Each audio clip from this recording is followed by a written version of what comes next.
Welcome to Modern Anarchy, the podcast exploring sex, relationships, and liberation. I'm your host, Nicole. I tried to keep her quiet, but she's screaming inside of me. I tried to keep her hiding, oh, shut up. I tried to keep her quiet, but she's a wild, wild woman. On today's episode, we have sex educator Betty Martin. Join us for a conversation about exercising your personal power. Together, we talk about the depth of our programming around consent, tuning into your somatic experience, and playing outside of the romance fetish. Hello, dear listener, and welcome back to Modern Anarchy. Happy Valentine's Day, the day of love. And so I am extending my love to all of you, dear listeners, that are tuning in for this special episode. Before we get into today's content, I want to ask you a question. In your best dream of worlds, how would you like to be touched for 3 minutes? What's the first thought that comes into your head? And if I asked you, how would you like to touch another person for 3 minutes? What thoughts come up to you there? Today, Betty Martin and I talk about the wheel of consent and also the 3-minute game behind these questions. And all of us are going to be coming from different points with this, different starting points of what these questions bring up for us. And so I want to invite you to do a couple of things. If you have the time, I would love for you to go to the show links, check out the 3-minute game, check out the wheel of consent to get some layout of the ground of the various concepts that Betty and I are going to be talking about today. And as you're going through the episode, ask yourself, if someone were to ask me this question, what does it bring up? Where does my mind go? I certainly have done this when I have been editing and going back through this conversation and just thinking about the ways that, there's so much programming around consent that happens when we're so little, right? And Betty and I talk about that, the way that kids are forced to hug other family members that maybe they don't feel comfortable with, or, within that Christian paradigm, the giving your body to your husband, and even just the difficulty, for me, even personally, of the first time I said, can we pause during sex because it's painful? There was so much assumption of I'm needing to give my body. And so if I'm in pain, I'm still wanting to give to my partner, and that it took years of unconditioning and therapy and safe relationships for me to feel comfortable enough to state my no, right? And that's something I continue to unpack, right? What does consent look like when you're playing with lots of different people? Maybe there's a yes to toys, but not to their body inside of you. Maybe there's a yes to oral, but not to penetration, right? There's so much nuance to this in ways that in the past, I just felt like it was this all or nothing experience. And there was no space to have various forms of yes and no because I was meant to give my body over to my husband.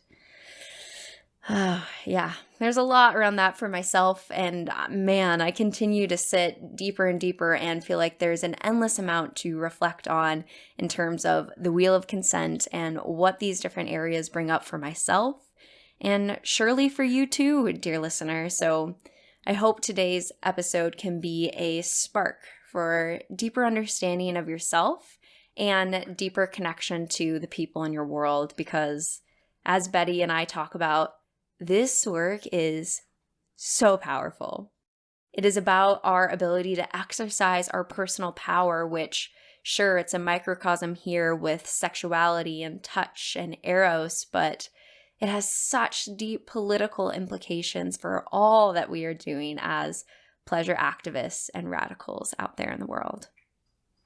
So with that, I really hope that you enjoy today's episode, and I am sending you all of my love on this special day. Now, let's tune into today's episode. So then the first question I like to ask each guest is, how would you introduce yourself to the listeners? Well, my name's Betty Martin. I'm the developer of the Wheel of Consent.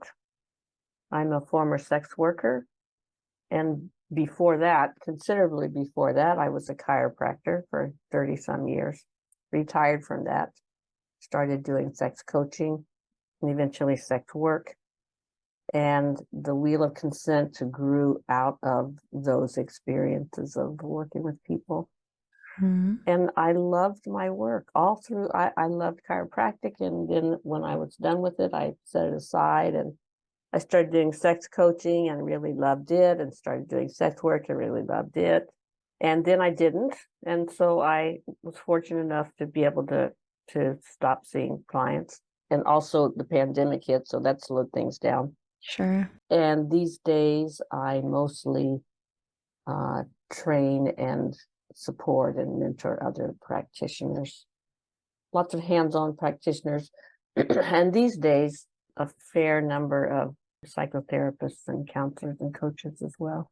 Very cool. So Very cool. as the wheel gets out into the world, I'm running along behind trying to catch up. Yeah. It's out. It's out of the barn. Yeah, very excited to have you in the space and to talk about that. I think before we get into it, I wanted to ask you, why are you passionate about this work? Oh, that's a really good question. You can dream as big as you want on that answer. Yeah. I think I originally started talking about the Wheel of Consent and, sharing it with other people because I thought, oh, this is kind of cool. Like there's these two axes and they cross, and look, there's these 4 different quadrants, and all of them are fun and all of them are challenging in different ways. And it's like, oh, this is kind of cool. So I started sharing it with people. And it took me some years to notice what I was really doing or how powerful the work actually is. It took me some years. It took me some years to notice that our ability to notice what we want and to ask for it, and to hear a yes and to hear a no, and to say a yes and to say a no, and to set some boundaries and some, it wasn't just about having more fun, although it is also that. It's a fundamental human capacity to do those things. And when we learn not to do them, which we pretty much all do as kids, then we're hobbled in a way. Like there's just things that we can't do and things that we can't see in the world and ways that we can't interact in the world. And regaining those capacities to say yes and no, to ask for what we want and that sort of thing. That's the foundation upon which our own human freedom and liberation is built. If you can't say yes and you can't say no, you pretty much are stuck. Yeah. I mean, there's nowhere to go from there. And so I began to see that these skills are fundamental to really everything in human relationship. I define relationship in that context very broadly. It affects our political lives, it affects our community lives, our families, our romantic or intimate partnerships. Yeah. Absolutely. It's foundation for everything. And our personal expression of our innate human power, the ability to effect change and the ability to have a choice about what happens to us. That's pretty fundamental. Huge. Yeah. So it took me some years to recognize that was what was going on. Yeah, which I would love for you to flesh out, because I feel like I'm understanding with you and seeing that, but I'm not sure everyone would. So I think we could spend a lot of time of even just fleshing that out, of those larger political implications, the way power is present in all of Mm-hmm. our relationships, and the way society frequently, creates conditions where we have to disconnect from our bodily Mm-hmm. intuition. So, Yeah. yeah, I'd love to hear more about fleshing that one out. Let's go for it. Well, the place to start is probably talking about the wheel of consent itself and where it comes from before we expound on it and expand it. Yeah, let's go. Let's start there. Yeah. Okay. Hmm. So, in my mid 40s, after a divorce, which has been almost 30 years ago now. Oh my gosh. I took a workshop. I took a number of workshops and did a lot of exploring, and it was a whole journey for me. But at one of those workshops, it was a BDSM workshop, we played a game called the 3 minute game. And a lot of your people are probably already familiar with it, but it's two people taking turns asking each other these two questions. How do you want me to touch you for 3 minutes? And how do you want to touch me for 3 minutes? Well, I can think of some things that it would be fun for you to do for me, and it'd be fun for me to do to you. And, it can lead a lot of different places. The original game, I should be more clear, is what do you want to do to me for 3 minutes? And what do you want me to do to you for 3 minutes? And that's also very fun, but it's a broader, you can tell it's a broader options. And because I was working with clients by then, and I wasn't teaching power play dynamics, I was teaching touch. I narrowed the question to touch, Sure. but you could play it either way. Totally. It's a lot of fun. Hmm. So I'm asking people, how do you want me to touch you for a few minutes? Clients. And I was really kind of surprised at the answers, because people, I'm asking them what they want, and they would answer by telling me what they don't mind terribly much. Mm. Well, that's a very different question. But Hmm. the hearing, asking what they wanted, just didn't go into their cortex somehow, just like it wasn't landing. And they heard it as, what do you not mind? What would be not terrible? And that's, of course, a very different question. And a lot of other similar answers and interactions. And I got to thinking about, how did we get to this place? We're constantly trying to adapt to what the other person wants all the time. We're trying to change ourselves to like the thing that's happening. And I see you nodding your head, and Hmm. in a room full of people, everybody be going, yeah, I've done Hmm. that. And I got to thinking about, where did we learn this ability to go along with stuff that we don't want, and to think that it's normal. Like, it's so normal that we can't even hear the question Hmm. when someone asks us what we want. Yeah. And I realized that as little people, before we can walk or talk, we're all touched against our will in ways that we don't want and we don't like, and we're powerless to stop. I mean, even in the very best of circumstances, you get your nappies changed, you get picked up, when you don't want to get picked up, and or you may not get picked up when you do want to get picked up. So we just learn from our earliest days that touch, oh, that's this thing that happens to me whether I like it or not. It's just this thing that comes out of the blue and happens to me. And I have to figure out how to deal with it somehow.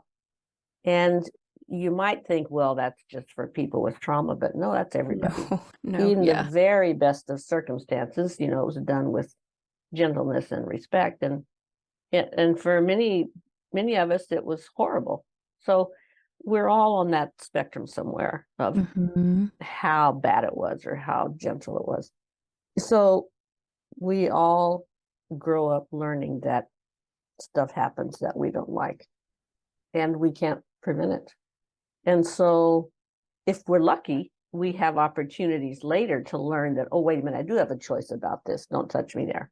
But a lot of us never really have that opportunity, or it's never really, landed. And so then we grow up and someone asks us, how do you want me to touch you? And we go into this, well, the touch is going to happen, so I guess I better be okay with it. So I don't know. I guess you could XYZ if you really want to. That's not the question. But we can't even hear the question. So Yeah. that's where it comes from.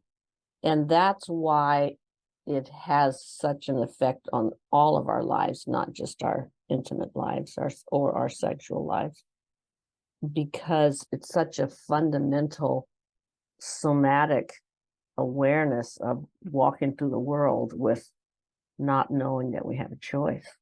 And my experience is that when you learn something somatically, which means in the body, when you have a body experience of it, then it becomes real and changes your physiology and your responses. And, now you have more options in how to respond. And it really takes a somatic experience for the whole thing to click. Thinking about it is not going to do it. Mm-hmm. It's not going to do it. I mean, Yeah. it's helpful, but it's not going to change anything Mm-hmm. fundamentally. Right. You need that new experience, that new Yeah. embodied experience to Yeah. be that template moving forward to create new associations with touch and what's possible, right? And you can't Yeah. do that in a therapy room. Yeah. Yeah. Well, Mm-hmm. some kinds of therapy, I will say, Mm-hmm. or Yeah. some kinds of healing and supportive work. I'm not sure. It depends on how you define therapy, but yeah. Mm-hmm. Mm-hmm. Yeah. Yeah.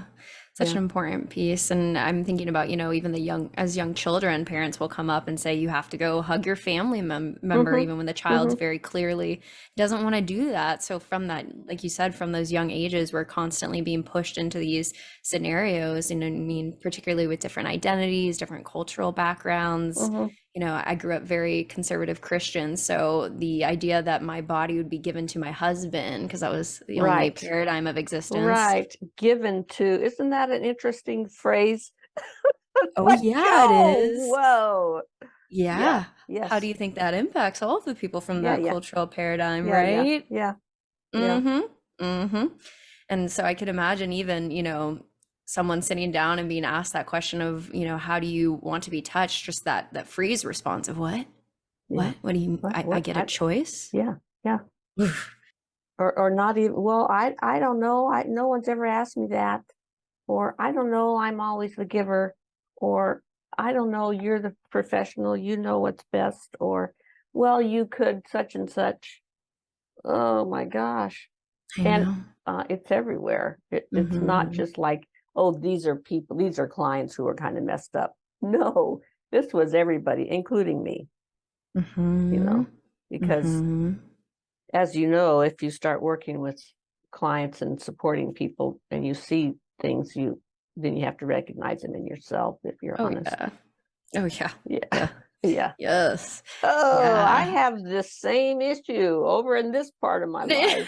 Oh, shit. Totally. Gotta clean out my basement. Time to go Yeah. to work. Hmm. So, yeah, I'd love to hear then, if that's where you started, how did you start to step into knowing even what you liked, let alone before even being able to communicate that? Like, how did Mm, you start that process? that's a good question. I think probably it was these series of workshops, was with the Body Electric School, started out with women's workshops and then mixed gender and all gender workshops, and over a number of years, and continuing with a group of cohorts that we kept exploring together over time. I think that was a big part of it. Another part of it was, 'cause I started co-counseling when my first daughter was an infant, which would have been in the early 80s. And I learned to take turns giving and receiving listening attention. So when I'm talking, it's in that context. When I'm talking, it's totally for me. It doesn't have to make sense to you. And you are giving me your attention. And that's all you need to give me. No advice, just attention. And then we take turns and switch. And now your turn to talk about whatever's on your mind, and my turn to give you attention.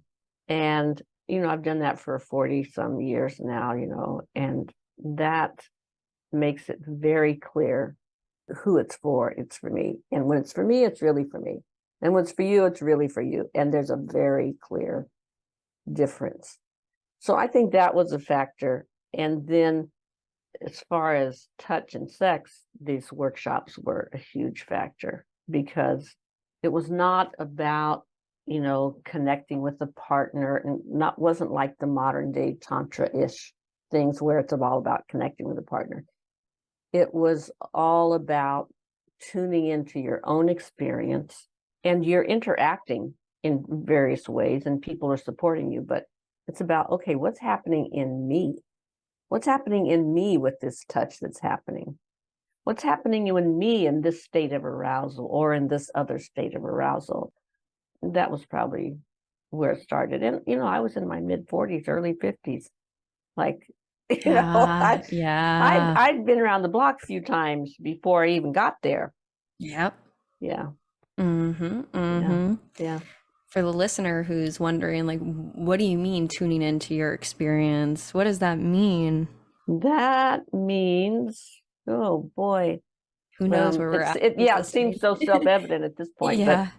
but it means, a lot of times if there's touch or affection or any kind of intimacy or sex happening, it's easy to be tuned into. Your antenna is focused on the other person.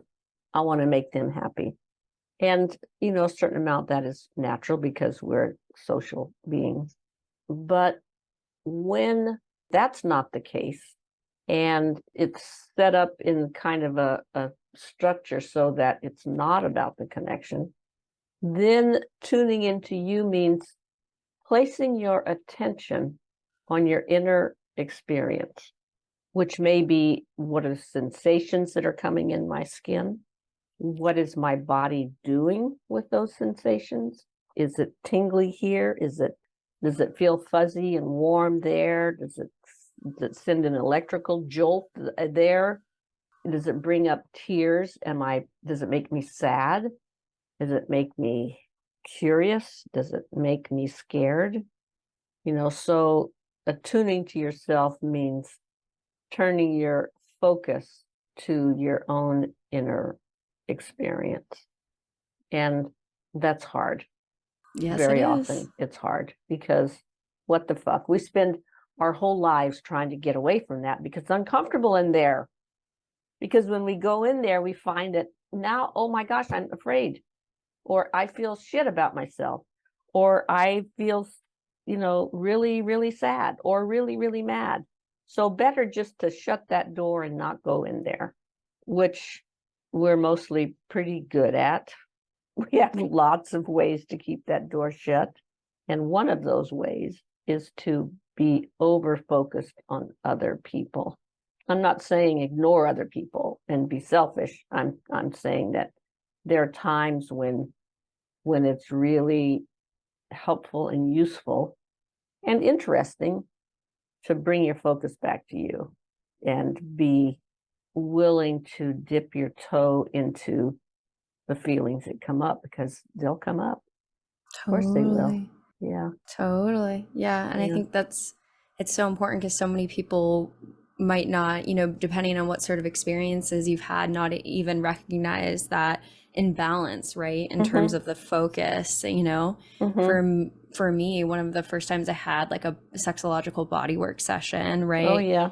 To even realize like that, it's a different container where you're receiving, and to have these feelings come up in my body of like, oh, I need to like snuggle and give love back to this person and do Yeah, that. right. Like it was so automatic.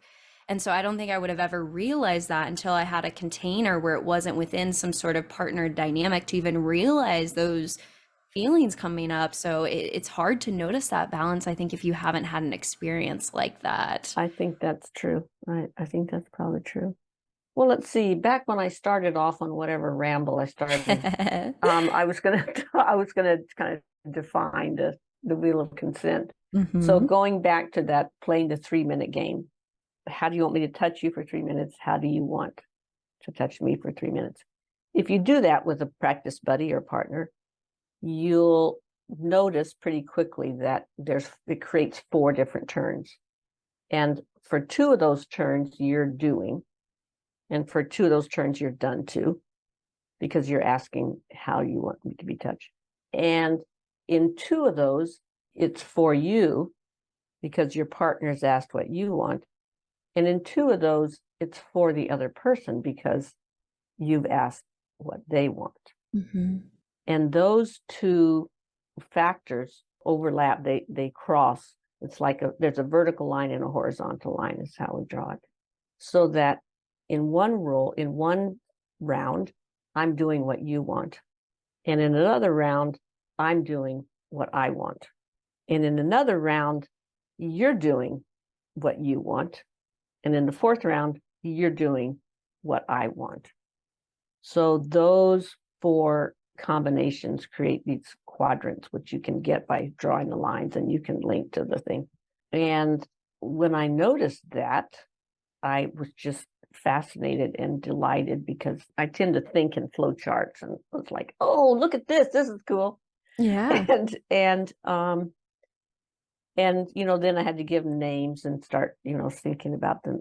And I realized that only works.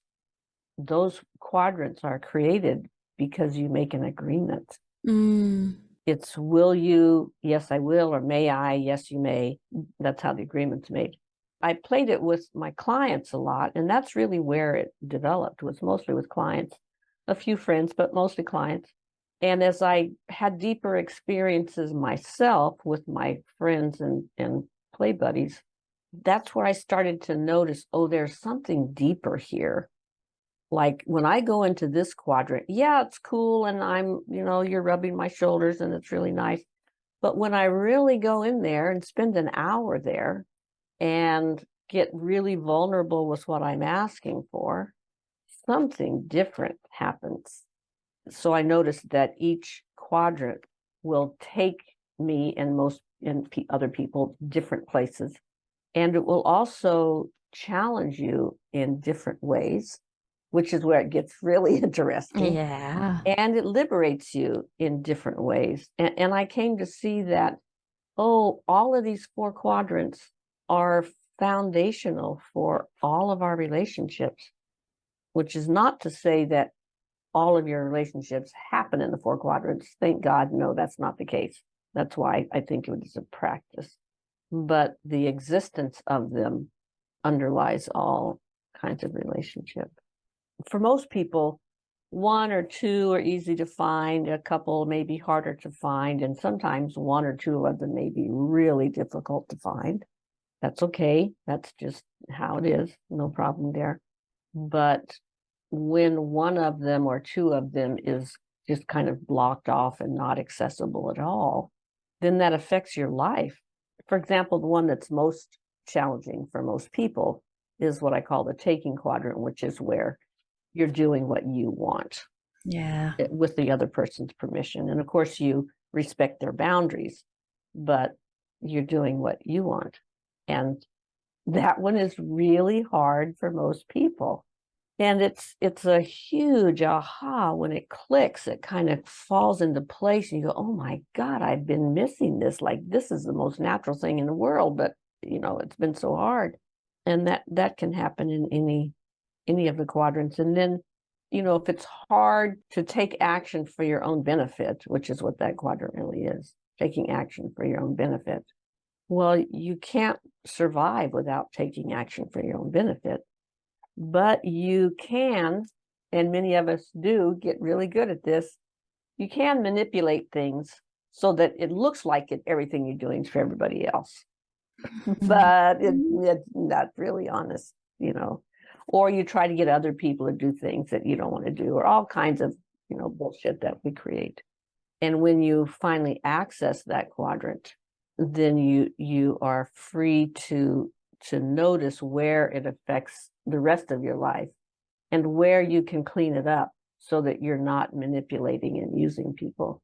So Well, I seem to be on a rambling jaunt I this know morning, it's but good. I love it. That's why you're anyway. here. Bring me this expertise, please. Yes. I was thinking about how like maybe a common example that I end up doing frequently, and I think that a lot of people end up doing is, you're in your group of people, you're trying to figure out where to go to eat, and you're like, how does pizza sound? Versus, I'm craving pizza. Can we get pizza? Like just that Yeah, difference there of yeah, like, yeah, how does this sound? But we clearly know that we want that, but to actually state it in that this is yeah. my desire, can we make this happen? Is Mm-hmm. radical for a lot of Yeah, people. yeah, it is. It is. And Hmm. in different situations, there's going to be times when you just want to say, I would really love some pizza. Can we go pizza? Other times where it's not so important what we get, but we have to start somewhere. So, our desires are sometimes very strong, and sometimes they're just preferences, and sometimes it doesn't really matter very much. And yeah, yeah. Yeah. I'd love to hear more context then on the four quadrants of some of the places that you've heard people kind of be stuck in some ways and how you've helped them to expand and think about that differently and get to new places. I think a lot of people could benefit from maybe hearing how you've helped Mm-hmm. other people in those Mm, spaces. that's a good question. Well, the quadrant that I started talking about a moment ago, the taking quadrant. First of all, taking is a problematic word because to a lot of people it means stealing, Yeah. but it's not that. In the taking quadrant, you are receiving a gift that's being given to you by the other person. And that gift is access to their body. Well, that's a genuine gift. Can I play with your hair? Sure. Or can I explore your back? Can I fondle your feet? Can I? And so it's a genuine gift. And the taking quadrant that we're talking about is essentially feeling somebody up with their permission and within the limits that they have stated. Yes, you can play with this, but only to here. Or you can play with this, but I'm going to keep my clothes on. Or yes, you can do that for 3 minutes and then we'll see. So you are still respecting the limits that they have set. It's essentially feeling somebody up. And oh my God, the stuff that the fear and the shame and the self-doubt that comes Yeah. along with that is sad Yeah. What do people because say? it's that's what we're primates. That's what we want to do. So sometimes people will say, I've had people say, "Oh my gosh, this is great! I never knew I could do this." And other people will Oh. say, "This feels really weird," or "I feel guilt, even though I know they've given me permission. I feel guilty." A lot of people will that sadness will come up, Mm, and it doesn't really not about anything. It just bubbles up. For a lot of people, it's hard to even find it. Like their hands, they just can't quite find it, and that takes some practice. So, and a lot of times people say, "Oh, I just can't stop thinking about what it feels like for the other person." mm. And instead of feeling up a person, they're trying to give them a little massage, which is not the same. No, it's not the Not, focus. yeah, it's not the same. Hmm. So that's a lot of what will happen as people that starts to kind of click and they start to explore that.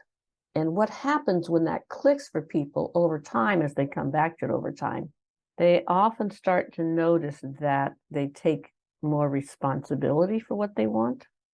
They Mm, start admitting that there's something that they want instead of trying to pretend that everything they do is for somebody else.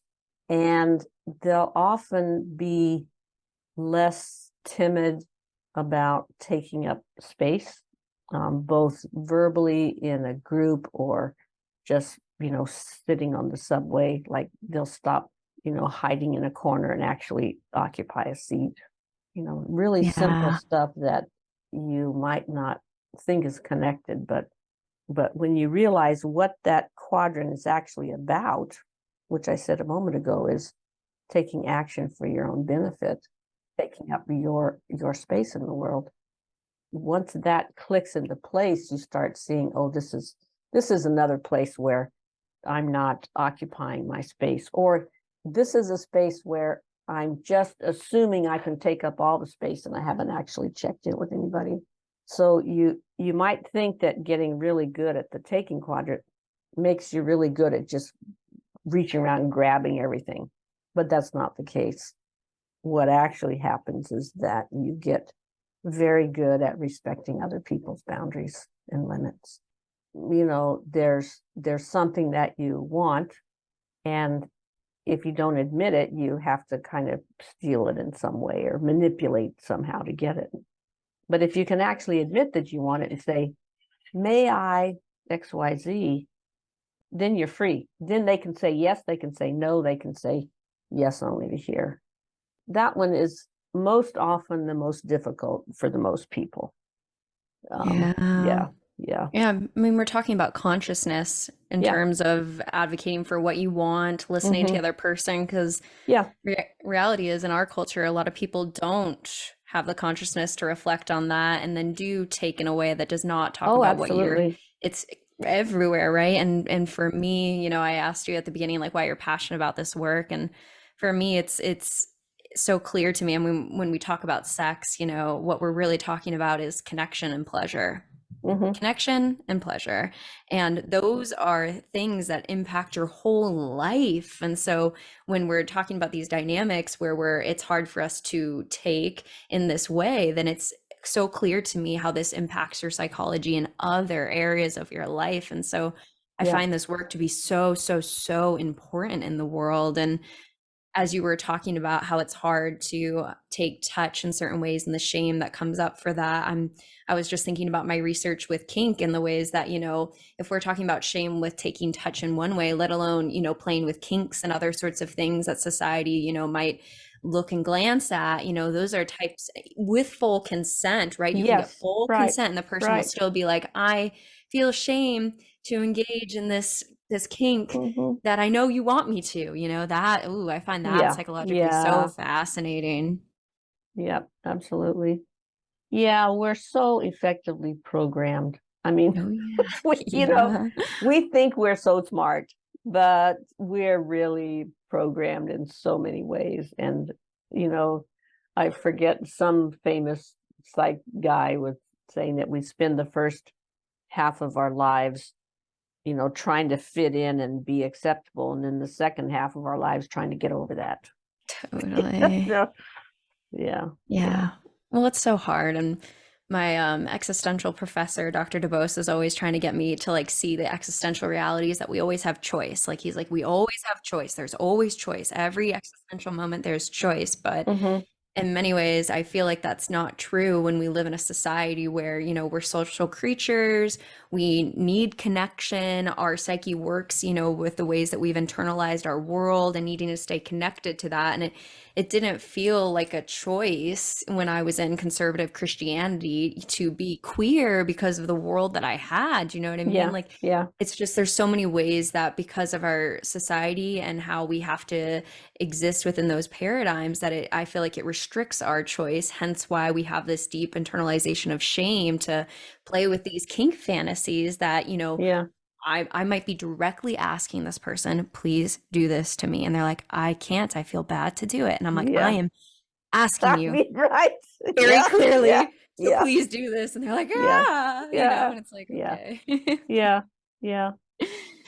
Yeah. Yeah. The whole question of whether we have choice and how we have choice kind of depends on how you define choice. But yeah, I think most of us have more choice than we realize we do. And sometimes, unfortunately, the choice is between something bad and something terrible, so yeah.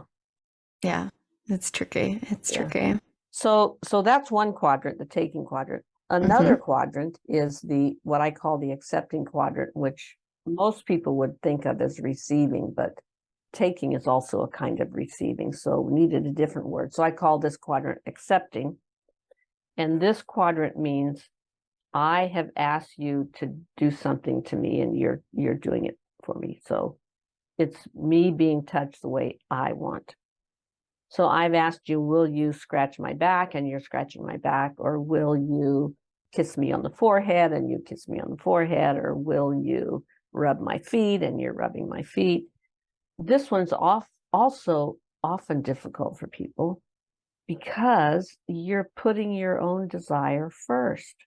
Well, shit, most everybody's been conditioned to never do that, and so plus you have the feeling of vulnerability that comes just with being touched in some way. And now, your partner's giving you this lovely massage, or maybe it's something sexual, and now your pleasure is visible. It's like out there to see. And if you're moaning or squirming or crying or, now your pleasure is visible. And that's scary for a lot of people. And, I think you're saying earlier, I'm on the table, I'm receiving this yummy back rub, and then I think, oh, I have to give something back. Yep. And that's hard to resist because Yes, if I can give something back, then I won't feel guilty. Yeah. So this quadrant is also often difficult for people. And I recommend really the whole thing in general, I recommend that you start with just 3 minutes. It's really plenty to get it. Yeah. Yeah. And even smaller. I mean, I've had people start with 30 seconds because it's just so tender hearted. And similarly for this one, this is the quadrant of asking favors for people. Will you pick me up at the airport? Will you bring me a cup of tea? Will you babysit my dog? Will you take a walk with me? I want to talk about something. Will you come take a walk with me? A life in which we can't ask for help is a very sad life to live. And it's interesting, for some people, it's very easy to ask for help, but it's very difficult to ask for pleasure. Yeah. For some people, it's the other way around. Maybe it's easy to ask for pleasure, but really scary as hell to ask for help. So it's going to vary. But some things that people will say in this one are, oh my gosh, I didn't know it feels so good. Or again, I feel guilty, or I don't know how to receive, or I want to cry, or, oh my God, thank you, it's about time. So that's that quadrant. The other, I'm sort of going around the circle here. The other quadrant is the allowing quadrant, which goes with the taking quadrant. So when you are in taking, you're taking action on my body for your pleasure, then I'm going to be in allow, which means I'm giving you the gift of my body within the limits that I'm setting. So, and that one, it's all over the map for people. For some people, it's really easy. It's like, oh man, this is a piece of cake. I don't have to do anything. Yeah. Things are going to happen to me. It's great. Yeah. And other people, it's really terrifying. So what do you mean you're going to do stuff to me? So it can be kind of all over the map. But ultimately, as you learn that you have a choice about what happens to you, Right. then you can relax. If this one sounds scary, it's very likely that you haven't quite had the sense that you have a choice about it.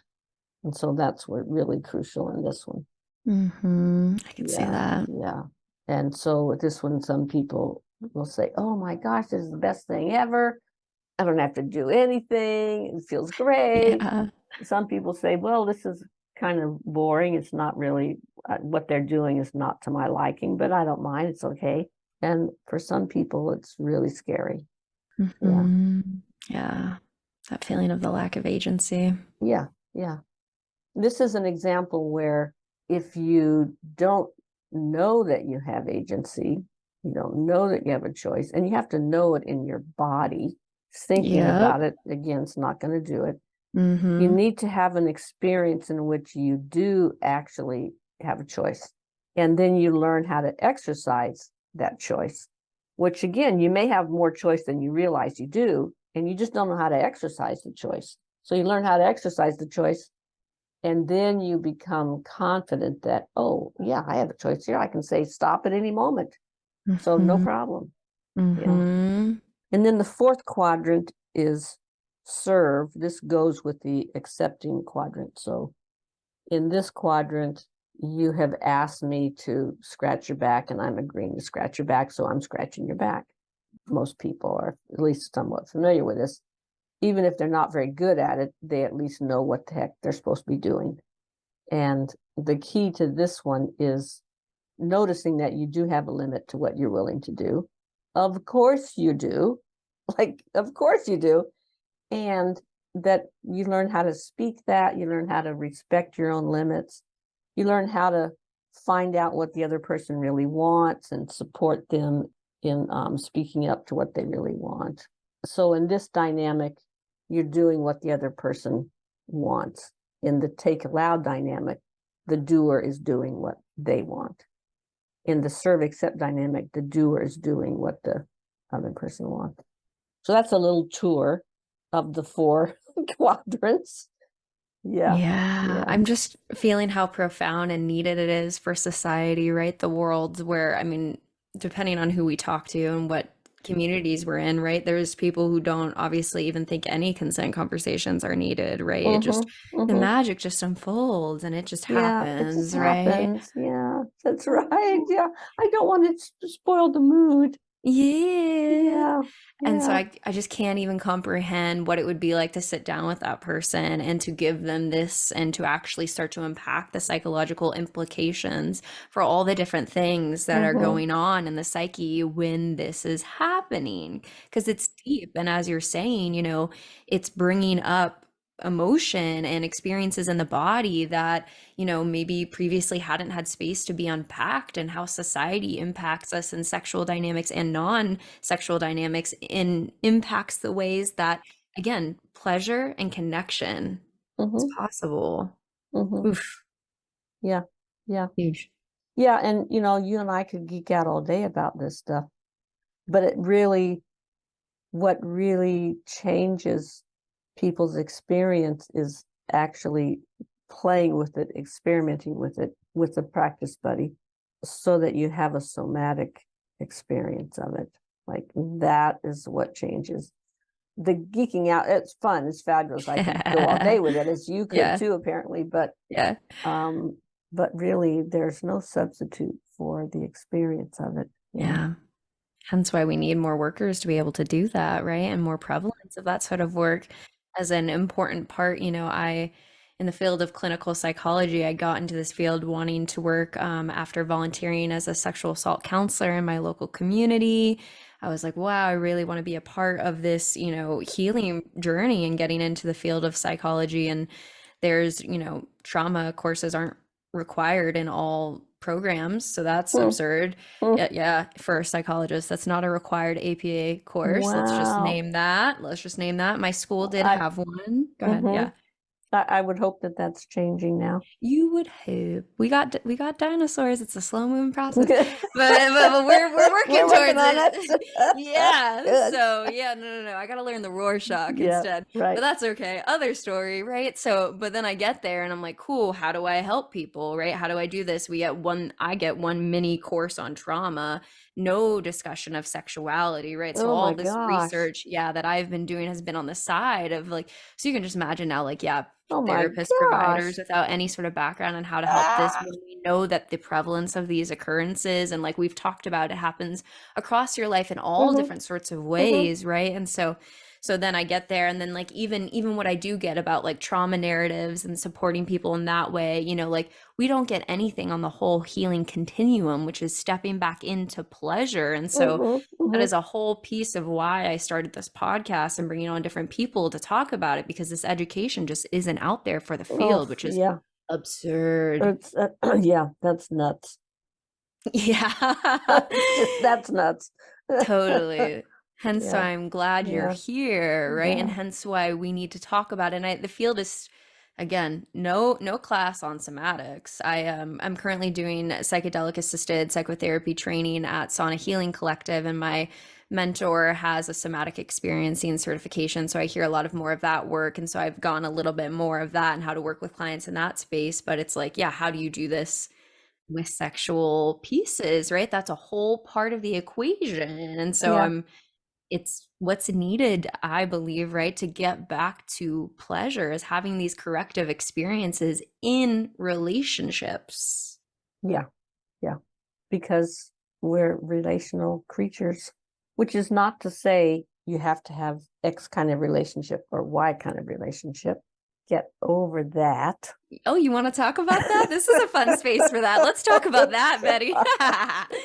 What has your journey Oh been with my that equation? God. You got divorced. You went through a journey, I'm Yeah, sure. yeah, yeah, yeah. My journey was pretty white picket fence, heteronormative romance. I realized that I had a romance fetish, you know, Yes. Let's name that. and I similarly to you, I got similar messages about my sexuality. I grew up in the 1950s, so this was a Mm, long time ago. yeah. You know, girls were nice girls were supposed to say no to everything, but also at the same time make it really clear that they were desirable, and yeah, and at the same time say yes to everything because our job was to keep everybody happy. So Mm, what the I mean, yeah, the whiplash. it's a whiplash. Jesus. Yeah. So then my turn on was all about romance, and Mm. he would sweep me off my Oh, feet, and when the right man came oh, along and we got married, then on oh, the marriage bed he would play me oh. like a fine instrument. Oh. Like, now, how he was going to learn to do that is beyond, was not at all clear in that equation. Yeah. Yeah. Oh my God, it's ridiculous. And of course, nobody can actually do that. Hence a couple of divorces. Uh, but Yeah. yeah, and then learning gradually through my 30s and 40s, mostly through peer counseling, also through some therapy, that I actually get to be responsible for my own experience and my own desires. And oh my God, that was not an easy journey either. Mm, yeah. Because it's nobody who wants to take responsibility. Fuck no, just like give that to somebody else. Blame Yeah. somebody else. So much Mm-hmm. easier.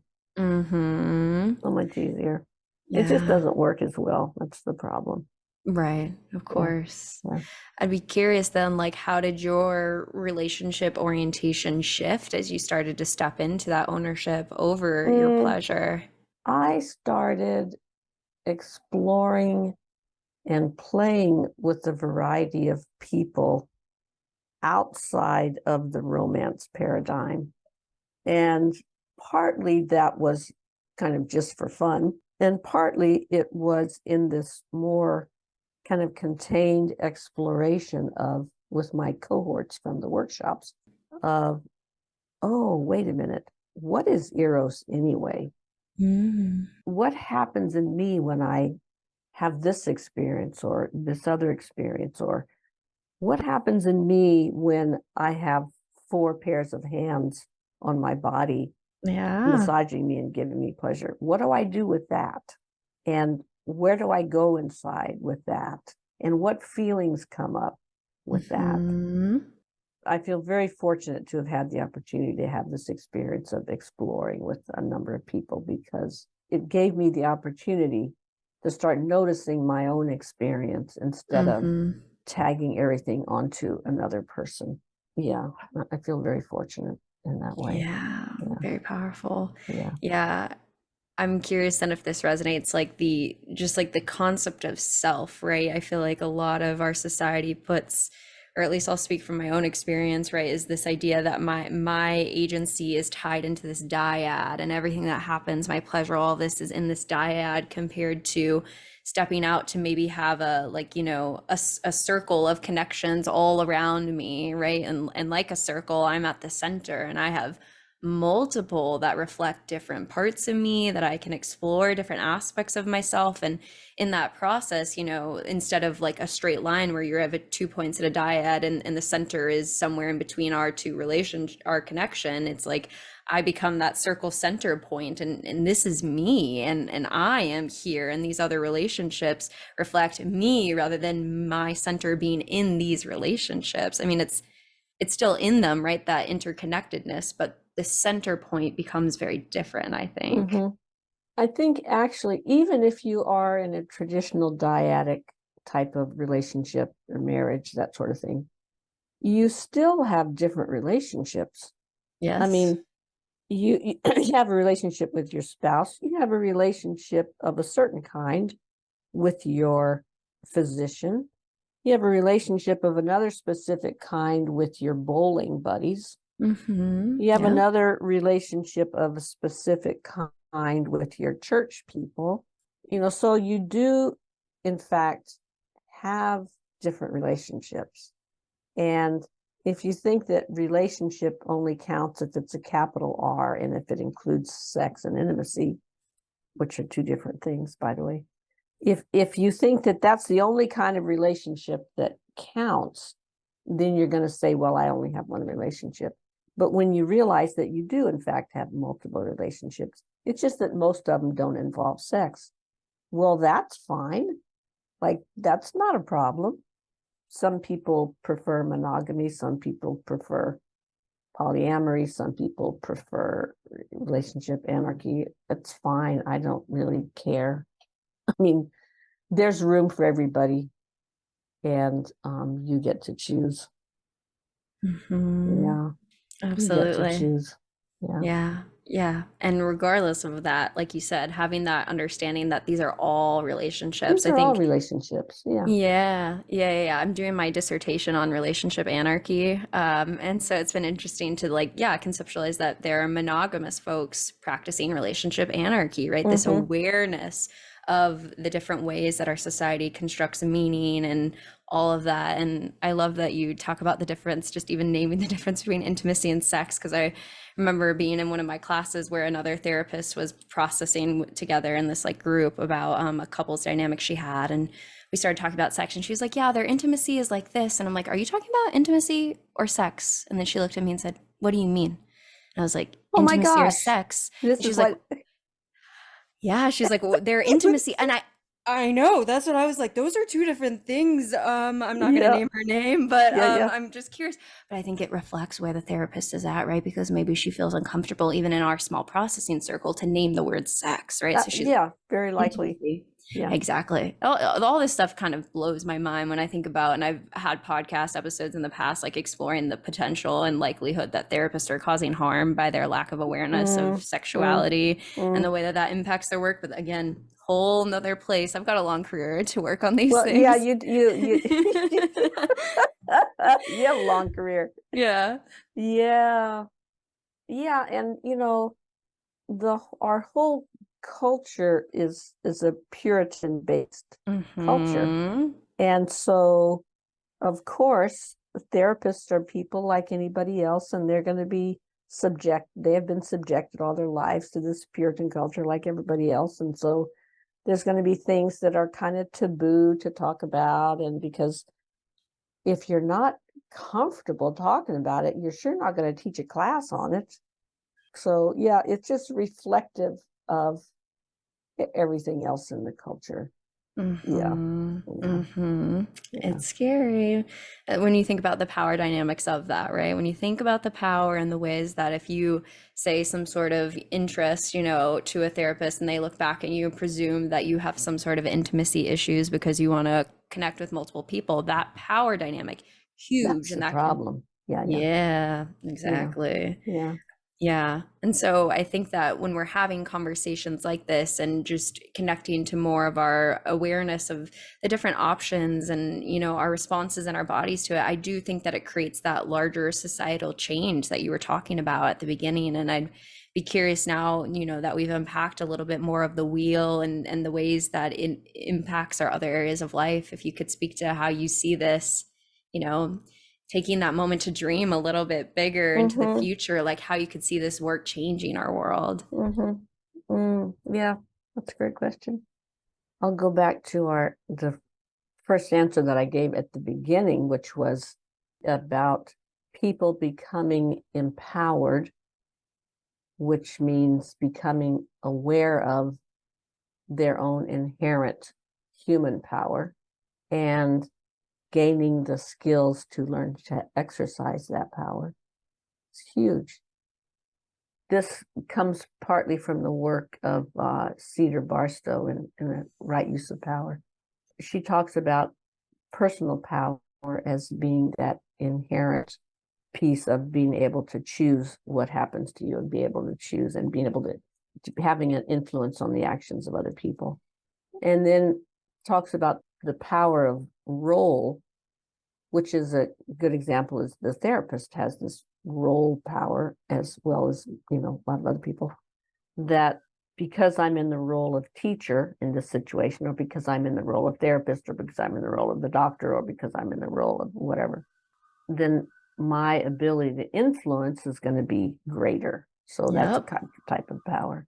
And then, of course, there's the status power that because I'm white and not disabled and educated and, I have access, and there's going to be ways that I am able to be influential. So there's different levels and kinds of power and collective power, systemic power, the whole thing. But at the base of it all, at the foundation of it all, is the personal power of being able to influence others and have a choice about what happens to you. When you don't have an experience of that in your body, which is going to vary by the person, depending on your upbringing and the social issues that have affected you and lots of different factors. When you don't have the power or the skill to say no, you're stuck. And it shows up in personal relationships. It's also going to show up in your community, your work life, your family life, your political life. Yeah, it's taken me a long time to see that this work is fundamental to all of that, because it's teaching you the skills to exercise your personal power. Yeah, which many of us don't even realize we have. But learning that you have some power that you don't feel like you have, that doesn't make any sense. How are you going to do that? So having a somatic experience in which you develop and learn to exercise your choices, that's life-changing. Huge. That is Huge. life-changing. Yeah. Mm-hmm. Yeah. Mm-hmm. Yeah. Yeah. In my clinical training, we had done one example that maybe you've heard of where, they gave us like a rope to draw out your space and say, this is my space. So first, like claiming that and feeling into your body of like, what does it feel like to state this is my space? And then we Mm-hmm. stood up and we were just practicing as a therapist, had one of my colleagues stand from me, and then I would invite that therapist to step closer to me and like, okay, come closer. And then at every step they would take, I was asked to check in with my body of what it felt like. Okay, come closer. And Mm-hmm. then at some point they got close enough that it obviously, hit certain things for me of this feels too close, It's you too can close. stop. Yeah. Yeah. And again, I was asked to slow down and say, what are you feeling in your body when you feel that? Now you can ask them to take a step back, and then look at that embodied experience of noticing what it feels like to say, that's too close. I have the power to have them move back. And then that internalization of that experience in the body. Yeah. Huge. Yeah. Huge, huge. Yeah. Yeah. We do a very similar exercises in one of our trainings. Yeah. Yeah. And I want to say about personal power, I think it's the foundation of our liberation, but I don't Mm. have any illusion that it's enough. Oh, yeah. It's not enough.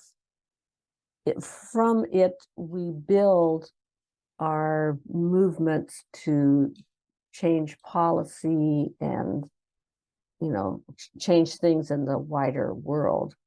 And our ability to even think that we could change some policy somewhere is built on our knowing that we can choose.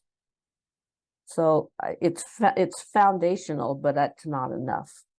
There also needs to be larger policy and legal and social issues addressed. Yeah.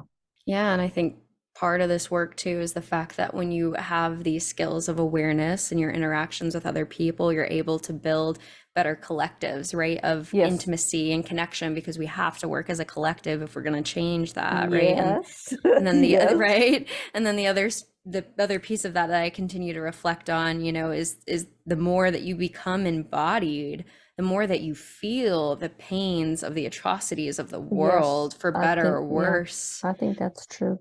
And we need that, right? I just Yeah. can't even, I think about how often we hear something on the news, these horrible pieces, and then we're just expected to go to work, and what we're asked to do is shut down that body experience that we're having of grief and pain and all of that Mm-hmm. stuff to go back into the system, and in ways how that continues to disconnect us from our body, from these real atrocities. And I think that the more you step into the pleasure and the sensation, it comes with the feeling of fuck, you know what I Yes, it mean? does. And Yes, it does.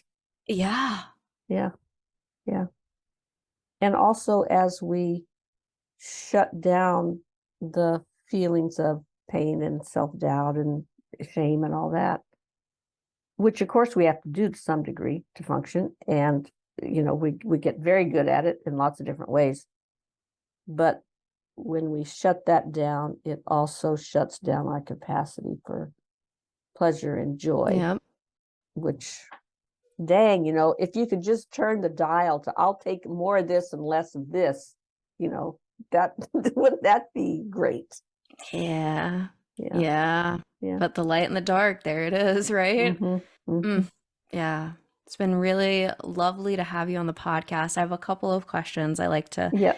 Great. close with too as well. I've been playing around with this question and enjoying it with a lot of my guests, and I think I want to ask if you could, close your eyes and go back to that younger self who didn't have this awareness of the body Mm. connection, didn't have the awareness of the different relational ways that you could exist in the world. I'm curious what you would want to say to her. Mm. Hmm. Well, it depends on what age I go back to. But in generally, I mean, I'm drawn to my 20s. I would say, oh, honey, it's going to be okay. Yeah. Yeah, that's mostly Mhm. what I would say. Yeah, Time. yeah. And you're going to learn to trust yourself. Mm. That was a big part of my growing up in my 20s and 30s, was learning to trust myself, and it was huge. Yeah. Mhm. And I'll ask, maybe a dumb follow-up question. How did your pleasure change once you started to do that? Well, there's no comparison. Yeah. That's why it's a dumb question. I'm like, I know what's behind that answer. Oh, yeah, that's a good question though, because I don't think I really understood I mean, I had pleasurable times, of course I did, Sure. but I don't think I really understood my pleasure until this delving into eros and within community and stuff that happened in my 40s and 50s. Yeah. Yeah. Powerful, powerful, powerful. Yeah, and I hope that conversations like this, having young listeners tuning in that are still in that space, to be able to hear from your wisdom and grow from your experience. I think such a powerful container for this. Yeah, thank you. I Yeah. hope it's useful. Yeah. I do check in with every guest towards the end. I have one last closing question that I can guide us towards, but I like to create space in case maybe there was something you wanted to say to the listeners that we didn't get to. Otherwise, I'll guide us towards that closing question. I don't think so. Thank you. Okay. Yeah. Well, then the closing question that I ask every guest is, what is one thing that you wish people knew was more normal? Oh, having feelings come up when you're in pleasure or when you're receiving some kind of gift or the gift of touch or the gift of attention, that feelings are going to come up. And it's not because something bad is happening. Pretty much it's because all the times you wanted it in the past that you didn't have it. And now here it is. It's this wonderful thing that's right in front of you. And you have tears and you can't figure out why. Yeah. Feelings are going to come up. And as you can learn to be with them, then you'll discover that they don't kill you and that they pass through you. And then they start to make sense. Yeah. Also, it's perfectly normal and natural to need help with this, which is what peer counseling is for, what body work is for, what therapy is for, all kinds of things. Absolutely. We grow in relationships together. Yeah. And to have conflicting feelings, right? To have like Oh, the exact yes. Oh, my opposite feelings gosh. at the same time when you're like, Yeah. why are both here? Yeah. Yeah, totally. Yeah. Yeah. Well, Yeah. it was such a pleasure to have you on the podcast. Thank you for coming on today. Thank you. It's great to be here. I look forward to going now and listening to all those other ones. Oh, it's a trip. Oh, yeah. You should definitely listen to the Britta Love one. I'm sure maybe you know about Britta Love. I do know Britta. Yeah. Yeah, I know, because she had mentioned your wheel of consent there when we Yeah. got into that one. That was fun. Yeah. But yeah, where would you want to plug for listeners to find you, connect with your work and everything that you're doing? The website that's most useful these days is schoolofconsent.org. Myself and a bunch of other people are teaching this stuff. Schoolofconsent.org and wheelofconsentbook.com. You can get a free chapter down there, free chapter to download there. You can also find me at bettymartin.org, but there's not much happening over there these days. It's mostly on School of Consent. Got it. Great. Yeah, I'll have that all linked below so listeners can go and find the links and connect with you directly. Yeah, So great. Thank you. Thank you. Thank you so much. Yeah. If you enjoyed today's episode, then leave us a 5-star review wherever you listen to your podcast. And head on over to modernanarchypodcast.com to get resources and learn more about all the things we talked about on today's episode. I want to thank you for tuning in, and I will see you all next week.